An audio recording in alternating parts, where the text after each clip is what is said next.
Albert Einstein said, "The only thing that you absolutely have to know is the location of the library." The library is a central beacon of a community. And if you're looking for ways to get your book into the library systems, then this is an episode you'll definitely want to check out.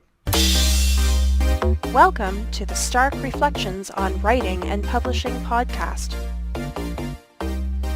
There has never been a better time for writers. More information, options, and opportunities are available to you, but navigating these requires insight.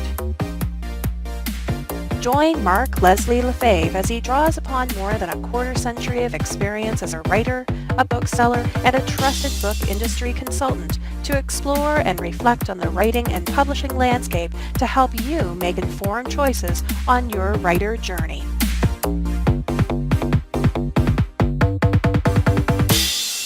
Hello, Reflectives, and welcome to episode 99 of the Stark Reflections podcast. This is your host, Mark Leslie Lefebvre. This is going to be a solo show in which I share ideas and strategies for getting your book into libraries. This episode comes thanks to listener and fellow Canadian, Caro Bégin, who enjoyed episode 87, where I talked about ideas on how authors could get their books into bookstores and work with local bookstores in their community. And Caro suggested that I do the same thing and would love to hear about the same thing for libraries. Now this time I'm going to be focusing on libraries and sharing strategies that work and offering ideas on ways you might be able to create and maintain a valuable relationship with your local library, as well as with libraries beyond your immediate community, which can be based on the topic or content from your book or books. But first, a word from this episode's sponsor, as well as a personal update. Did you know that Findaway Voices can get your audiobook into library systems with two different revenue models? Most authors are familiar with the one-to-one library purchasing model, where a library purchases a single copy of your audiobook and can loan it out to one library patron at a time. But many of the Findaway Voices library channels offer a cost-per-checkout business model. And this represents the biggest opportunity for self-published authors to drive library income. Because in this relationship, the library makes an enormous catalog available to their patrons and then pays out every single time an audiobook is borrowed. Gone are the traditional notions of a hold queue, and the librarians can act more like merchandisers than curators. For a patron, this makes the library feel more like Netflix. And for an author, it means you know your audience can find your audiobook in their library's catalog. Now you can learn more about how you can leverage libraries for your audiobook via Findaway Voices over at starkreflections.ca/findaway. Wanted to share a few comments recently left on the podcast. Maddie Dalrymple wrote, "Mark, that was a brilliant episode, and I have so many new ideas for how I can use my short works, including publishing an expanded version of a blog post series I did on audiobook production for the indie author as a low-price standalone offering. Thank you so much for the ideas and inspiration." Thanks, Maddie. I'm always delighted when listeners are able to adapt ideas I share into their own useful and unique strategies for their own books. That's what this is all about. So I'm so glad that you shared how that inspired you. And on the same episode, Chad Boyer said, "Nice breakdown, Mark." And then he went on to say, "I thought about the patron subscriber route in terms of having short stories or serials for patrons. However, I found out two things. One, writing a serial for the first time is not trivial. Two, you need an audience in order for Patreon to work. Patreon is not the best place to build an audience because discoverability there is non-existent. Maybe Wattpad or something similar to build an audience first and then transfer to Patreon to get some money out of it?" Thanks, Chad. Great question. And I do like your idea of a serial, so thanks for sharing that. And yeah, you do need an audience before something like that works on a site like Patreon. You have to have an audience to bring to that site, an audience that is interested in what you're providing. Now, from my own experience, I've used Wattpad in that way. In fact, my thriller Evasion was put there on Wattpad as a first draft with a note. After I finished it during NaNoWriMo, completely unedited, I put it there with a note saying, "This is an unedited version of the book. I just wanted to put it out there and see what people thought of it." And it's still my most popular book, yes, in a mostly unedited form on Wattpad. And the feedback and the comments that I got from readers on Wattpad are what prompted me to make the ebook, print book, and audiobook. Because two of the most common questions were, oh my God, where can I buy this? And again, buy it was both print and ebook. And then eventually I decided that would be the first audiobook I would create for the same reasons.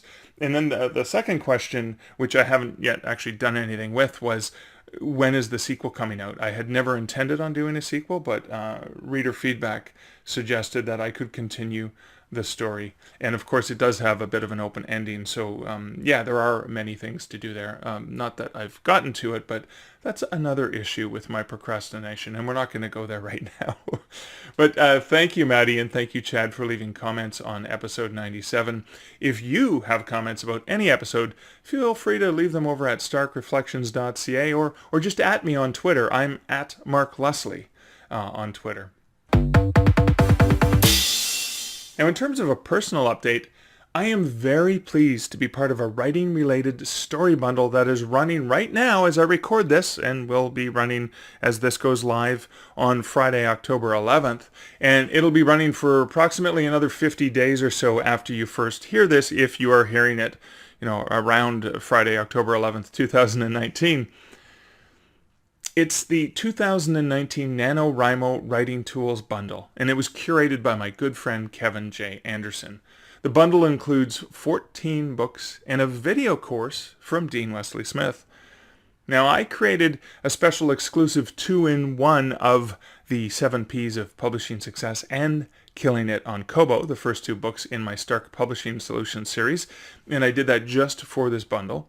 But the bundle also includes a book on author newsletters from Andrea Pearson, Kevin J. Anderson's book on dictating for writers, or dictation for writers, David Farland's Writing Wonders, one of his new books, Productivity for Authors by Joanna Penn, How to Make Money, a Freelancer Survival Guide by Christine Catherine Rush, and many other great books by Matt Buckman and Chris Fox and Jody Lynn Nye and more. And you can find this bundle over at storybundle.com/nano, N-A-N-O. For $15, you can get the entire bundle of all these books and the great course from Dean Wesley Smith. Well, that's it for the introductory notes and personal updates of this podcast. Let's jump right into the main content, your books, and libraries.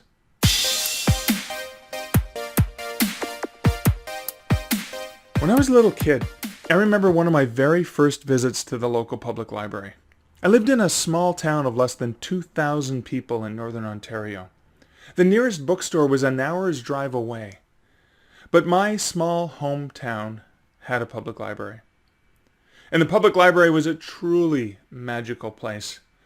I could go there, select a stack of books that I wanted to read, and we could bring them home. Then the next week we'd return those books and we'd get a whole new pile of new ones. It was a truly wondrous and marvelous experience for me.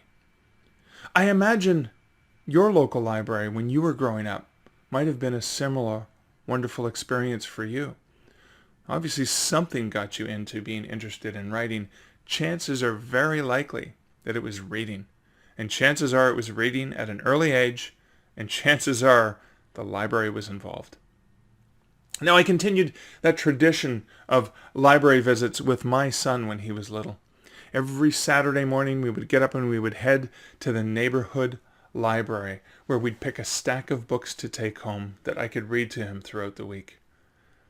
Other books that he could read to himself, particularly as he got older.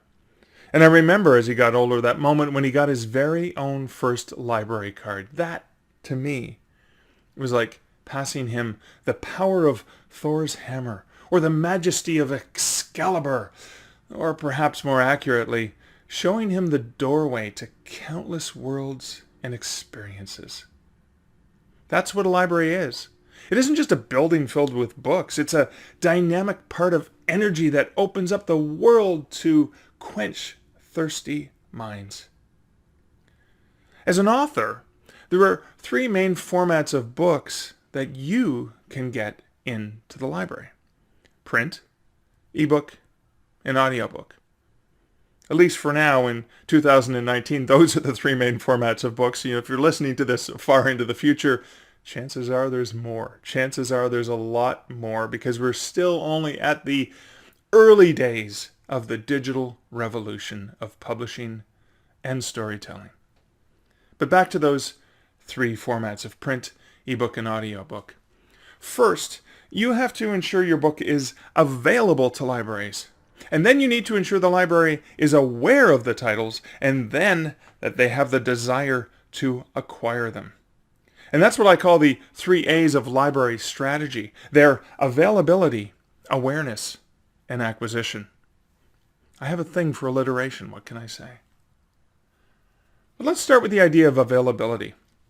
And within that area, let's start with print books, because print is perhaps the most common format that we think about when we think about libraries. First, if you're traditionally published, and I mean by publisher or traditional publisher, I mean by a publisher that does offset printing rather than POD or print-on-demand printing. If you are traditionally published in that way, then that publisher likely has warehousing, has direct library sales channels, or is already set up to sell their books through Ingram or Baker and Taylor, which are two of the English language world's largest wholesalers of print books. So if you are traditionally published with a smaller publishing house that uses POD or print-on-demand printing, then those books might still be available to libraries, most likely via Ingram. But I would advise, if you have signed the rights to a book to any publisher, that you double check and ask your publisher where and how libraries can purchase their books. I know, for example, that the books I've published through Dundurn, a Toronto-based publisher, are available to libraries and bookstores through UTP distribution in Canada, and that they're also available in the US through Ingram.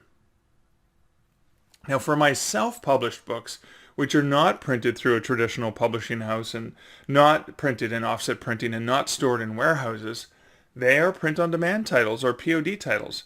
They're printed on demand and they're supplied to bookstores and libraries when order or when demand is created.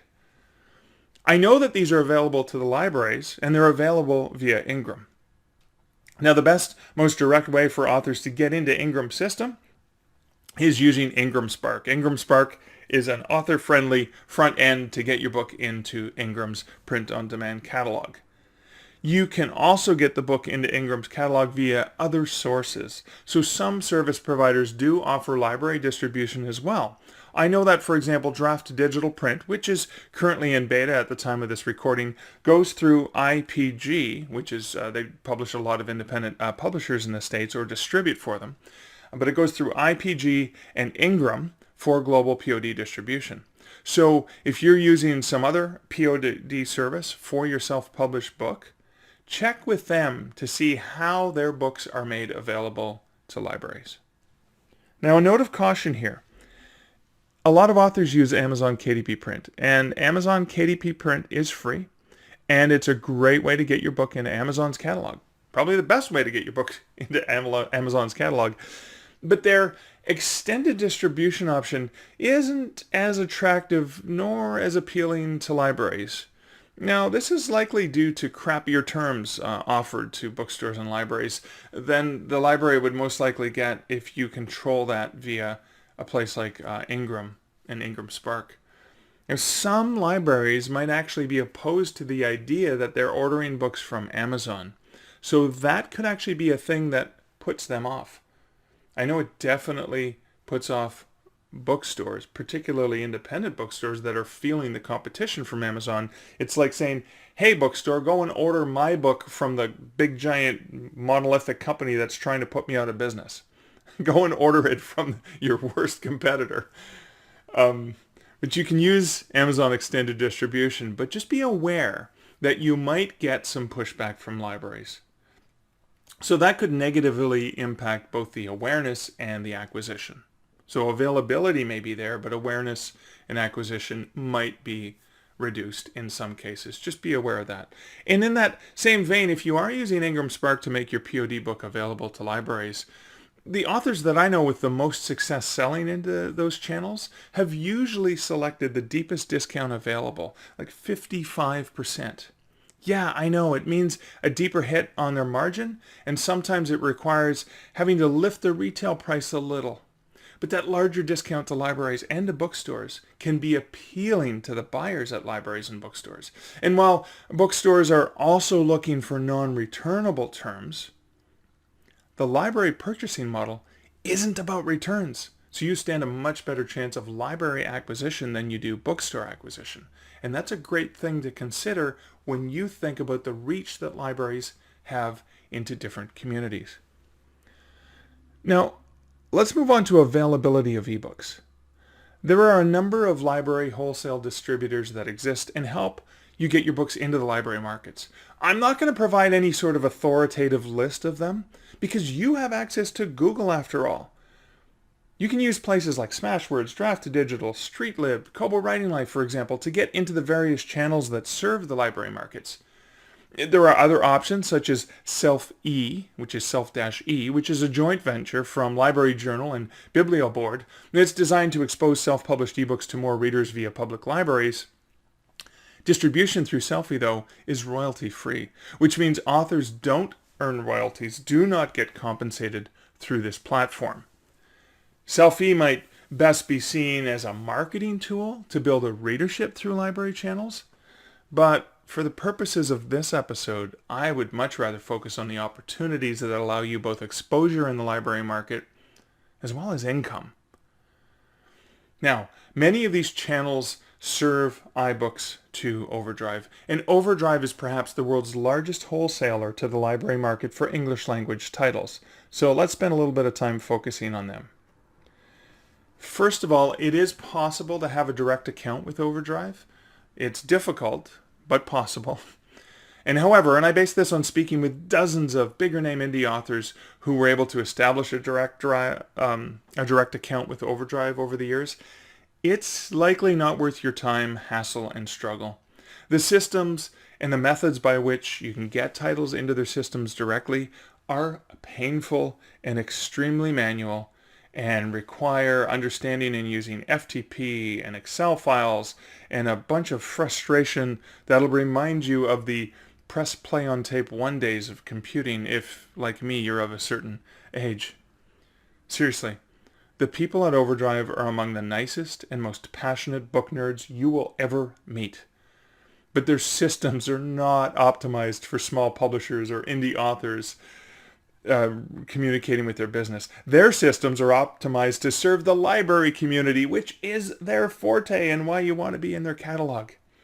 There's no need for Overdrive to waste time and resources building out author-friendly front end because they have no shortage of third-party companies and even sister companies that specialize in getting titles into their system. Now, speaking of sister companies, let's start with Kobo and Kobo Writing Life. So Kobo and Overdrive are sister companies, both owned by Rakuten. You may notice that the official names for the company are actually Rakuten Kobo and Rakuten Overdrive. Rakuten is a major company that originated in Japan and is a tech company. In Japan, for example, Rakuten is as well known a brand as Amazon is known. So think about the size of something like that.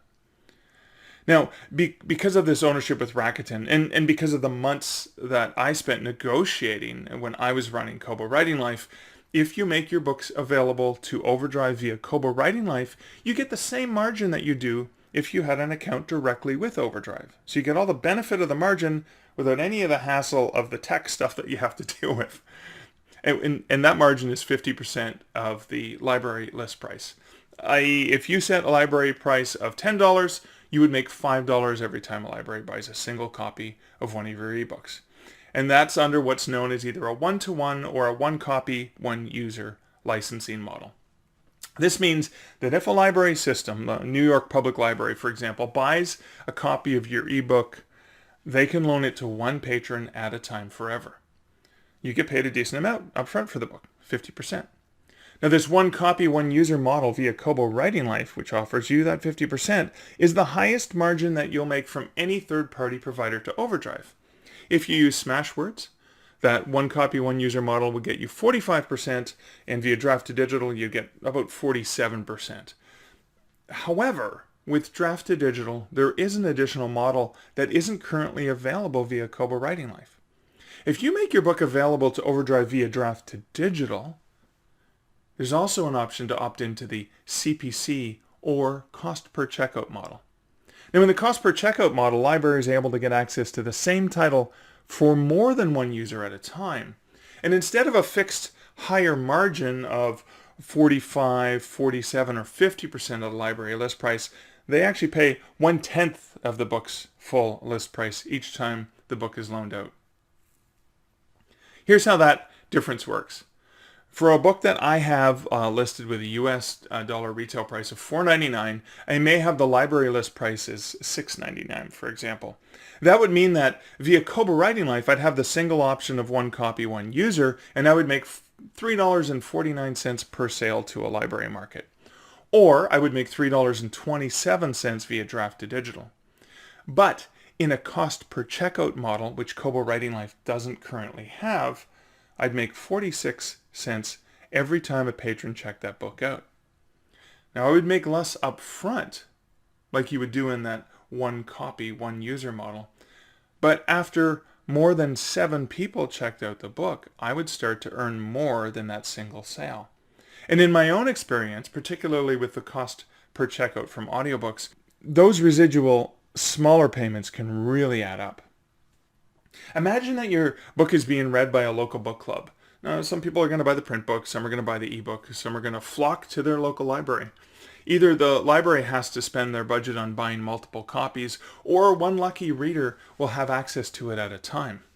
But in a cost per checkout model, 20 people could check out the book all at the exact same time, and quickly earning you far more than the single copy sold to a library. So remember that cost per checkout does come with some additional benefits and some additional long-term benefits. I am more leaning towards that long-term CPC option. And like I said, I've already seen some decent success in that realm already, particularly when it comes to audiobooks and Findaway Voices. Now, there are plenty of other library distribution options available. Baker & Taylor, Biblioteca, and Hoopla are among the other options that libraries regularly use. Draft to Digital can, for example, get your ebook into those markets and more, and each of them uses either a one copy per user or a cost per checkout model. And I'm aware of an additional library channel that will soon be announced at Draft to Digital that has both the one copy per user and the cost per checkout model available. So let's look at availability of audiobooks. For your audiobooks, the easiest way that I'm familiar with getting audiobooks into the library market is using Findaway Voices. Yes, they are the sponsor of this podcast, and yes, I already talked about that in the sponsorship element. But in a nutshell, with Findaway Voices, you can get your audiobook into the following library markets: Overdrive, Baker & Taylor, Biblioteca, Hoopla, Odillo, Biddy, EBSCO, Follett, MLOL, Three Leaf Group, Permabound, and Wheelers. And they all have a combination of either a la carte, like the one copy per user, or a cost per checkout model. Or in places like Overdrive, Biblioteca, and Odillo, both are available. And like in eBooks, you have the ability of creating a unique library price as opposed to the regular retail price. So you can set special prices just for the library. So now that we've looked at availability, let's look at awareness and acquisition. Now I'm going to do awareness and acquisition hand in hand because the two kind of coexist in a really nice fashion that play well off of one another. Now, librarians typically order books largely based on reviews. Getting a review into magazines like Booklist, Kirkus, Library Journal, Publishers Weekly, School Library Journal, for example, can help with this awareness. But librarians also acquire books based on customer demand as well as local interest or special collections. Now, hitting more than one of these areas can increase the likeliness of the library carrying one or more of your books, and reviews via some of these markets are either hard to break into or they can cost you hundreds of dollars, which may take a lot longer to earn back. But I want to focus first on the front lines method of reaching out to local libraries. And I'd like to suggest a strategy of starting with a library local to your town or city. And then after you do that, you can do the same thing and move on to the county or region or the state or province. And it's always best to start as local as possible, then slowly move your way out. The reason is that local interest in you as a local writer can be a point of interest for them. But don't forget to think about the location and setting of your book. Whether it's nonfiction or fiction, consider the setting. Does it take place or reference a real-world physical location where that library is located? Is one of the main characters from a particular area where that library is located?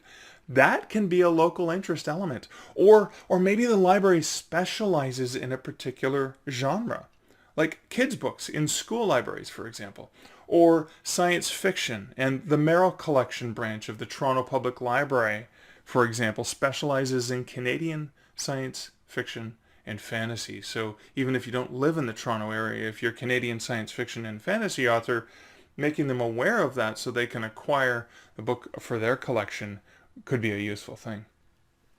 Now, Google is, as always, your friend, but sites such as LibWeb, which is basically lib-web.org, that's lib-web.org,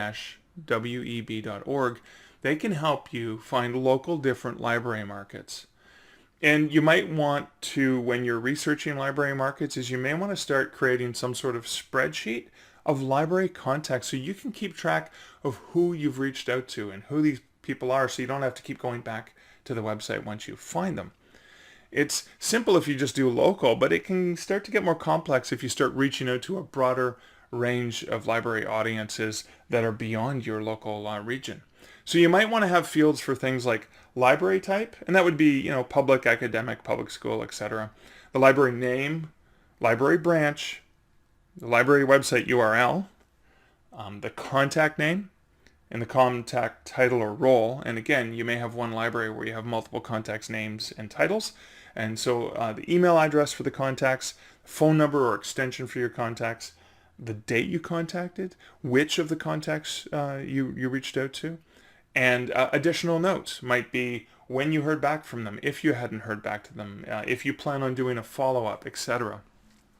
You can also use overdrive.com as a way to find local libraries, which is particularly useful if you're making your books available via Overdrive. Now, it's a little trickier to get to the library's actual website, but overdrive.com does offer a handy map that can be very useful and handy for you to see libraries based on region or postal code or zip code. Now, I've made a short video that's about 10 minutes long specifically for patrons of the Stark Reflections podcast, which you can find over at patreon.com/starkreflections, and that's going to walk you patrons through an example of using Overdrive to find some of my books and also to find contacts at a local library starting off at overdrive.com. Now, basically, for listeners of the show and those of you who aren't patrons, this just kind of shows how you can find the unique URL and the Overdrive ID for any of your books or audiobooks listed on Overdrive. And it can also show you how to find the unique URL for your author landing page on Overdrive. Now, I have one for Mark Leslie, and there's another one for Mark Leslie Lefebvre, where I've written some nonfiction books on writing and publishing. And in the show notes at starkreflections.ca for episode 99, I'm going to leave some examples of using the Find a Library option to locate libraries powered by Overdrive. And I'll show those examples of the URLs so you can kind of see what they are. So when you go to overdrive.com and you type in your author name, you can pull that up and then you can see that URL, which will have your unique name or your unique ID for each of your books. Now, examples of all those things are going to appear at the show notes at starkreflections.ca for episode 99. When looking at library websites, I typically try to find three main contacts, or three types of main contacts, and they are 1, the acquisitions librarian, 2, the reference librarian, and 3, the events coordinator for the library. Now, titles and roles are going to be different at every single library, every single branch. They have different ways of naming these people. Larger metropolitan libraries with multiple branches may have head office folks as well as people at different branches that perform similar roles. Smaller libraries might just have a few staff members who perform all kinds of roles, like one librarian that does everything. Now, some websites, of course, don't list the names of the people in the roles. In those cases, there's often a contact us form, which you can use to reach out to the libraries. And I've done both. I've reached out directly to specific people with their names and titles and addressed them personally. But I've also used the contact form and said, hello, this is a message that I'm hoping will get to whoever's in charge of acquisitions or special events or reference librarians. Now, what's really, really important and really, really critical is, I know we live in an online world, but it's really important to take some time to explore and try to understand the library that you're connecting with, particularly the local ones. Yeah, check out their website. See if they have a blog or community newsletter for events or special activity resources. Maybe they have videos. Whatever it is that the library offers or specializes is, understand what it is that they're doing and giving to the community so you have a better feel for who these people are and what they're up to. It's actually important to go and visit the library, particularly a local branch. Explore it and understand what they do. Attend an event there.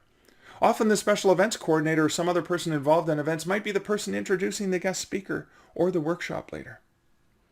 Going to the library as a writer and actually working with a reference librarian to do research for your book actually makes that librarian intimately familiar with your book while you're creating it. They have a vested interest because they've helped you.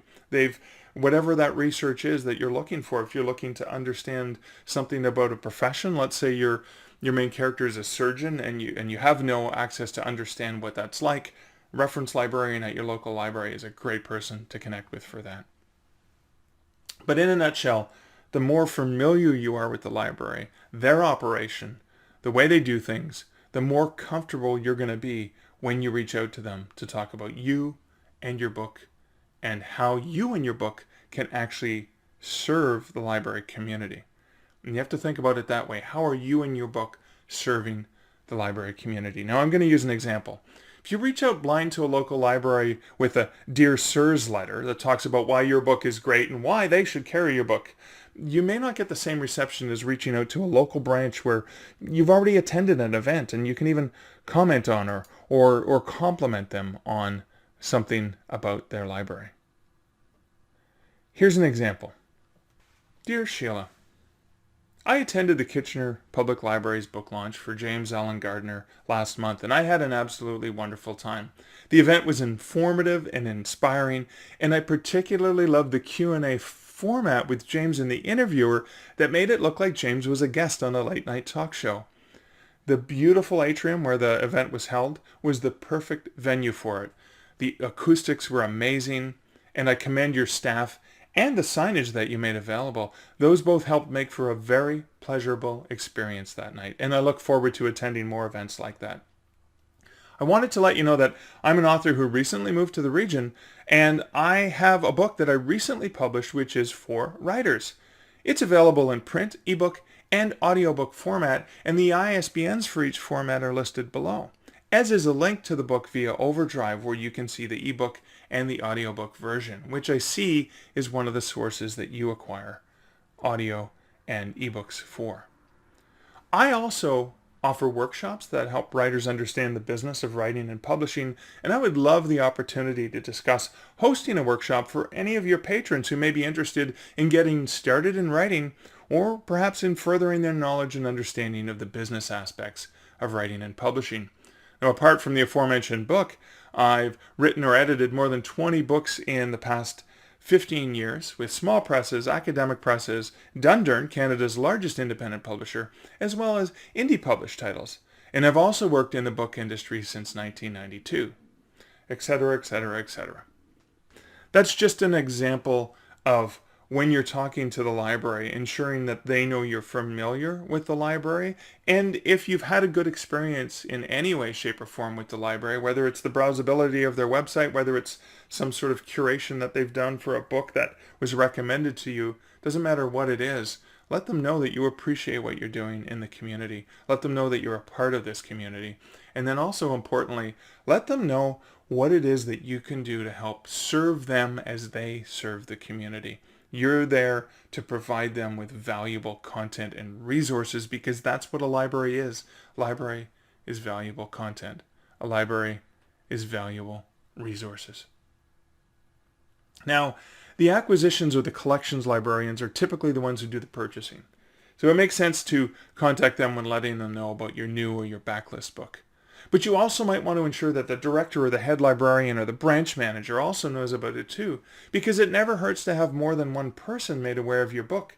Maybe the acquisitions person doesn't like thrillers and that's the kind of book that you write, but maybe the branch librarian is a huge fan of thrillers. Same way as in contacting bookstores. It could be that one bookseller that just adores the kind of book that you write, and connecting with them can make all the difference. The same thing happens at libraries. Different librarians have different tastes and different approaches and different styles. And so being in contact with different people at the library, or even establishing relationships with them in an authentic and real way, could actually work out in your favor in the long run. Now, contacting the reference librarian can also be critical. Reference librarians are amazing folks, and they are an incredible community resource. Now, these are the folks who often oversee the main information or archives or resource or research desk at a library. They are beautiful data nerds who love collecting and gathering and storing information. They love giving out information. So them knowing about you, that you're a local author, them knowing about the subject matter expert that you are, whether it's through fiction that you've written, or you're an author who writes in a particular genre, it's likely something they're going to file away. And they may pull out for the appropriate local researcher who comes along. I have spent hours and hours with different reference librarians when researching for my nonfiction books about ghosts. For example, when I was doing research for my book Haunted Hamilton, I spent a significant amount of time at the main branch of the Hamilton Public Library, where Margaret Houghton, who was the local public library archivist at the time, tirelessly filled me with all kinds of information about local history and local ghosts. And one of the resources that she gave me access to was this wonderful file folder of newspaper clippings, historical articles, and other documents that were all related to ghosts and the paranormal and the darker aspects of Hamilton's history. And this is information that I would not have known about or had access to using any of their online systems or even any of the searchability had I not asked. It was through in-person discussions and it was through conversation that I learned about all these things. Now, Margaret, who has been described as Hamilton's most beloved chronicler of local history, was amazingly helpful. And I'm pretty sure that up until her retirement in 2016, she very likely put my book Haunted Hamilton into the hands of potential readers who came in and were looking for spookier and darker tales of the city, because that's the kind of thing that a reference librarian does. So even if the acquisitions person might not be interested in your book, or you don't get any nibbles on events or anything like that, sometimes the local archivist or the reference librarian, knowing about you, knowing about your book, may be something that they can recommend to different consumers who come in there. For example, a lot of kids will show up at the library and say, my teacher says I have to read a Canadian author, or my teacher says I have to read an author from the state of Nebraska where our school is. Can you recommend anyone? These are the people who usually have access to something like that, and they love that sort of thing. Now, the contact who oversees special events or activities in the library is also important. Again, are you able to come out and do a reading or a talk about the subject area of your book? Does anything related to your book or writing connect to a workshop or presentation that you can do at the local library? And again, it doesn't have to be specifically about the book itself. It can be about research that you did within the book. I hearken back to an author like Robert J. Sawyer, who's a science fiction writer who may have researched the World Wide Web for one of his trilogies that he put out, and the idea of the World Wide Web developing a consciousness because of all the computer connections on the web that would be the same number of connections that exist in a human brain. And so even just sharing what he learned about that, not necessarily the plot line of the book could be important. But again, Rob could also come into the Waterloo area public libraries and talk about why the book is set in Waterloo and the different things in Waterloo that are associated with it. So again, not necessarily the book itself or the content of the book, but elements related to the book that you can talk about.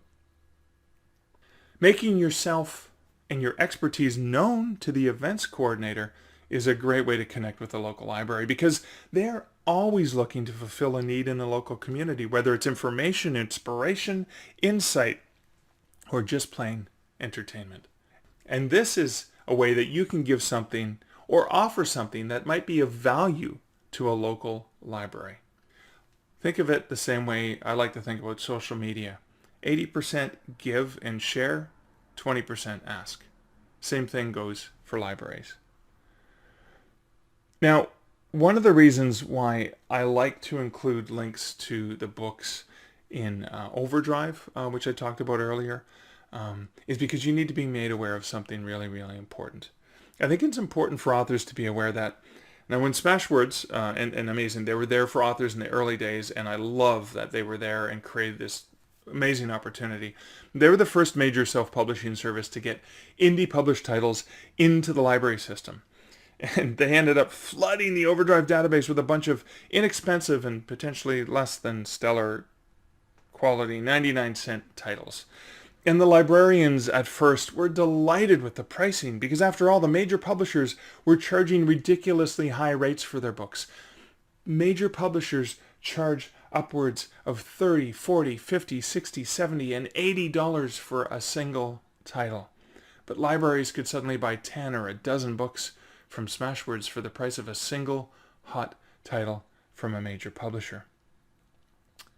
But that went south really quickly, because the flood of indie titles came without any sort of curation, and librarians love curation. So the shitty, unedited dregs of the self-publishing world, and there are a number of them out there, they were just as prominent as the highly polished, the professionally edited, the amazing and stellar indie titles. Librarians ended up wasting their time and money on so much dreck because they were flooded with hundreds of thousands of titles. And the great titles and the crappy titles were mixed in, and there was no way to tell the difference. Or there was no easy way to tell the difference until it was too late and they had wasted their money and they'd wasted their time. And this is a case where the unwashed masses created a bad name for indie or self-published titles in the eyes of librarians, or perhaps they reaffirmed a previously held belief that librarians had about self-published titles. Well, because of this, and this is why I'm explaining the background, Overdrive ended up splitting their catalog into two. One is their main regular catalog that they use by default, and it's filled with titles from the major publishers: Penguin Random House, HarperCollins, Macmillan, Simon & Schuster, etc. Even smaller presses like, Dundurn Press, Canada's largest independent publisher. The other catalog, the other partition of the catalog, is perhaps the equivalent of the Overdrive ghetto, and it's populated with all of the self-published titles from all the sources that pretty much include any self-publishing source. So Smashwords, Draft Digital, BookBaby, even Kobo Writing Life, coming from a sister company, despite the fact that Kobo and Overdrive are sister companies. So when a librarian looks into the Overdrive catalog for a book, they immediately go to the main database. Some don't even think to look at the secondary catalog or that ghetto of titles, particularly if they had a bad experience with it in the early days. And particularly because it's a newer thing. They now have two places to look. It'd be like you using Google to search something and then going, oh yeah, I have to go to the secondary website because the secondary website search engine doesn't include access to X, Y, or Z. So many are going to the Google, but they're not thinking to check that secondary source. That's why sending the librarian the ISBN, or even the link to the book in Overdrive's catalog that includes that Overdrive ID, can make a difference, because it shows them that your book is indeed available in the Overdrive catalog, which means if they don't at first see it, they'll know to keep looking in the secondary catalog. And yes, that secondary search might come with some preconceived bias on their part, But if your communication and your relationship with the library is professional and respectful, and if they believe that you're going to bring value to them, then they're more likely to assume your book is also professional and one of the diamonds sitting in the rough. Another way of building awareness and acquisition to libraries is leveraging your fan base and leveraging people in your community. If you have a newsletter, a website, if you have ways to communicate with fans and you're announcing your new book, bookstoread.com, for example, will show the Overdrive link, which means that people can link to their favorite retailer, but then they can also link to Overdrive and see that the book is available there. You can let your fans know they can read pretty much any one of your books that you make available through the library systems for free by asking for it at their local library. They're actually doing you a favor when they do that, because when a library receives a request from a patron, that inspires them to want to carry that book, perhaps even more so than hearing from the author themselves, because the author themselves, great, hey, I have a book, maybe somebody is interested in reading this book. I mean, unless there is a particular hook that the librarian knows is going to be of interest to their community. But when a patron of the library requests the book, the library is there to serve the patrons. The library is there to provide value to those patrons. So when a patron asks for a book, that can be important. And this is another important note for those of you who may have moved out of Kindle Unlimited and KDP Select exclusivity with Amazon, particularly if you have those really angry readers who say, wait a second, I can't stand paying money for your book. How dare you charge me money? I was able to read all your books for free because I was in Kindle Unlimited. Well, it's not really free because they're giving Amazon $15 a month. But the appearance is that they're reading it for free, or unlimited reading, all you can eat reading. A really good answer to that is letting them know that your book is still available for free to them and millions of more potential readers around the world, and that you did this because you want more people to be able to read your books for free and not have to pay a single dime, because you can get the book via the local library. And here's the link to where you can request it through your local library. That's an amazing opportunity. And yeah, I understand that libraries are paid by taxpayers, etc. So people are going to say, yeah, it's not free, I pay for the library. But basically, it is a resource that you can use on an ongoing basis and get ebooks and print books and audiobooks for free. So basically, asking those people from Kindle Unlimited who are mad at you, it might be one way of appeasing them. They're probably not going to be appeased because some people just choose to be angry and not actually want a solution. They just want to complain. But it also helps many more people who are able to read your book for free. And by asking for your book at the library where they can read it for free, they're actually helping you. So in addition, one last thought on libraries is this is something I share with Canadian audiences all the time.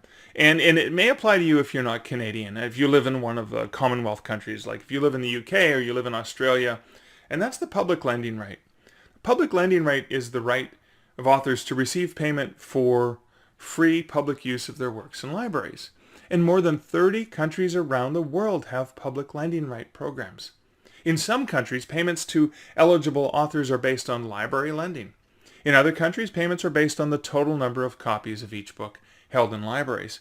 In Canada, for example, payments are based on the presence of a title in public library catalogs that are consulted during an annual PLR survey. And they are looking at audiobooks, eBooks, and print books.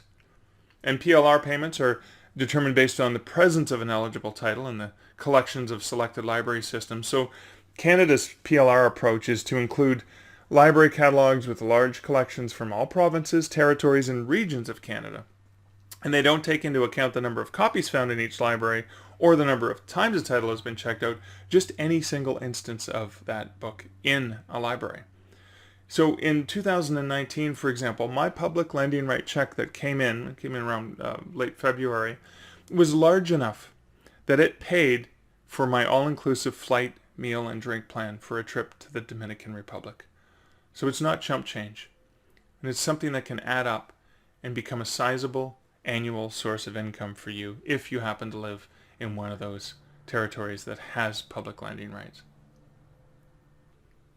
Well, that is it for episode 99 of the Stark Reflections podcast. Again, this is Mark Leslie Lefebvre. I hope you found that helpful and useful. Next week, for grand episode 100, I will be interviewing Mark Dawson, and we're going to talk about his incredible author journey from lawyer to traditionally published author to indie author sensation. But most importantly, I believe, is the incredible, groundbreaking print-only deal that Mark Dawson just signed with a publisher. And it's the type of deal that I've been waiting for almost 10 years to see. That's coming up next week in episode 100. This is episode 99. I am Mark Leslie Lefebvre. You are an awesome reflective.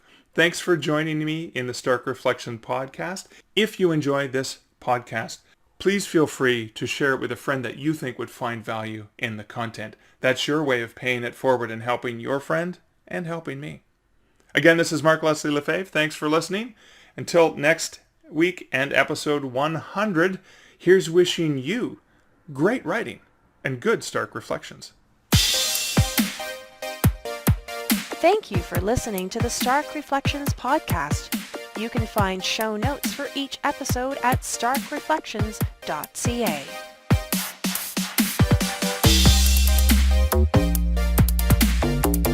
The music for this podcast, Laser Groove, was composed and produced by Kevin MacLeod. Check out more of Kevin's great music at incomptech.com.